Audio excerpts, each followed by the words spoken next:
Hello and welcome to another edition of Motor Cars Enthusiasts. Right off the bat on today's show, let's talk a little bit more about Volkswagen. Volkswagen's back in the news, actually making another settlement thanks to the whole diesel scandal situation. This time with their dealership network. Their dealership network was looking for a little bit of compensation for the lack of sales and the actual tarnishing of their good name, that being the dealership network. Volkswagen will pay out the sum of $1.8 billion that'll be divvied out evenly between its entire dealer network franchises. So the Volkswagen Group is getting closer to getting this whole diesel scandal thing behind them, but boy, it's going to be an expensive road ahead. Next up on the list, you may remember this particular concept. This was the LeSee performance saloon concept that was actually shown off the Beijing Motor Show back in April. Folks over at Autoblog are actually reporting that LeSee's builder, LeEco, is actually building a brand new plant. In fact, they've invested $1.8 billion in a brand new plant that's going to build this machine that's fully electric, fully autonomous, and also got some really trick suicide doors inside of the machine.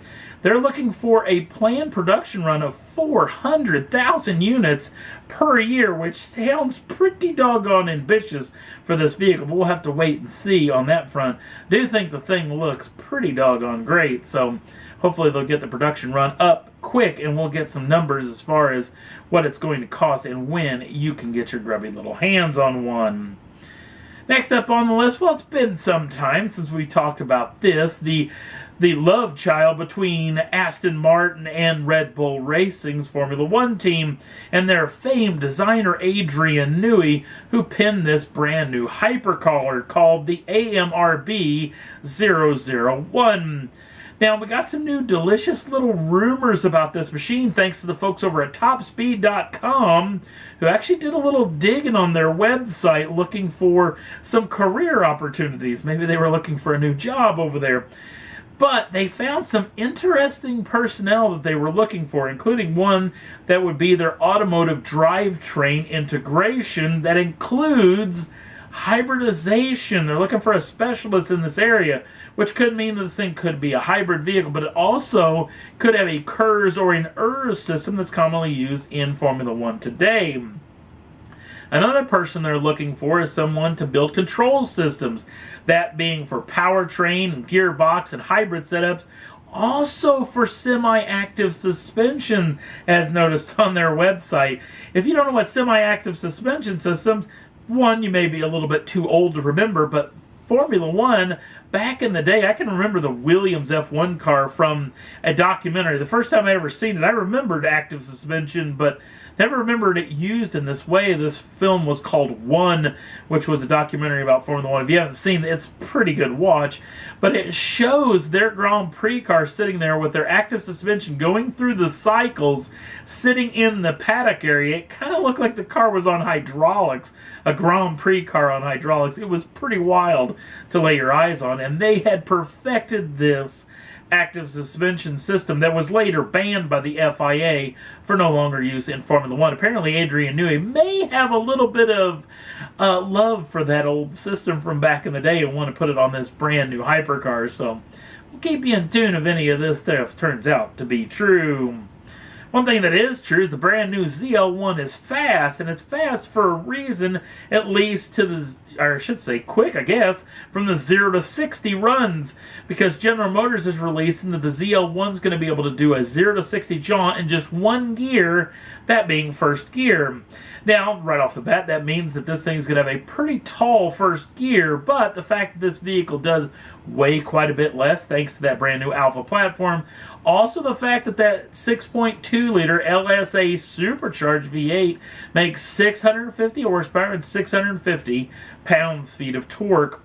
Now, the sheer fact of being able to do it in one gear does help out that 60 run, because you think about that first to second shift's going to have to be pretty precise to get that time down pretty quick, which means that you're going to have to focus on one thing and one thing only, and that is launching the machine off the line to get the quickest 0 to 60 run. Last up on the list, a little bit of stuff came out about the Grand Tour, and it really, well, it backed up some things that I was already thinking, at least initially.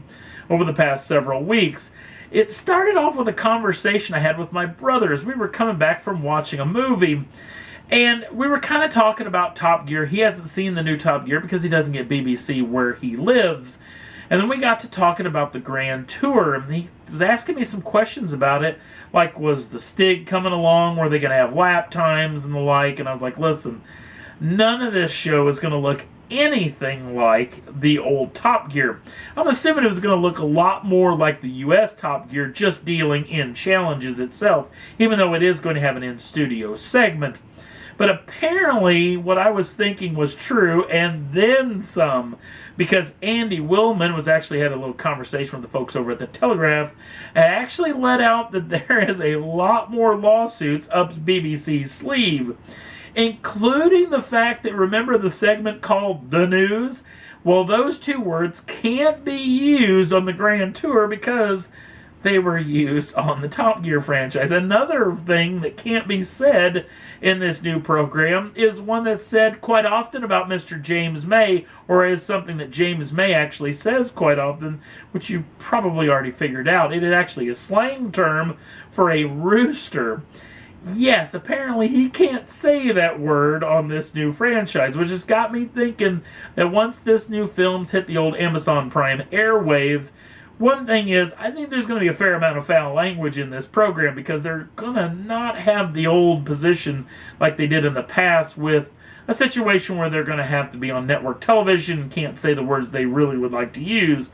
But I think there's going to be a fair amount of beeps in the earlier programs because they're going to beep over words that they're afraid the BBC is going to try to sue them over, or the threats have already been paid. So it's going to be an interesting situation to see these guys really have to jump through some hoops on this brand new program. And that's all there was that I thought was worth talking about for this edition of Motor Cars Enthusiasts. Don't forget to like us over on the Facebook page. Links down in the show notes. Also, if you'd like to subscribe to the channel, you can do so at any time and get the first dibs on the brand new shows as soon as they come out. Thanks for watching. We'll see you again real soon.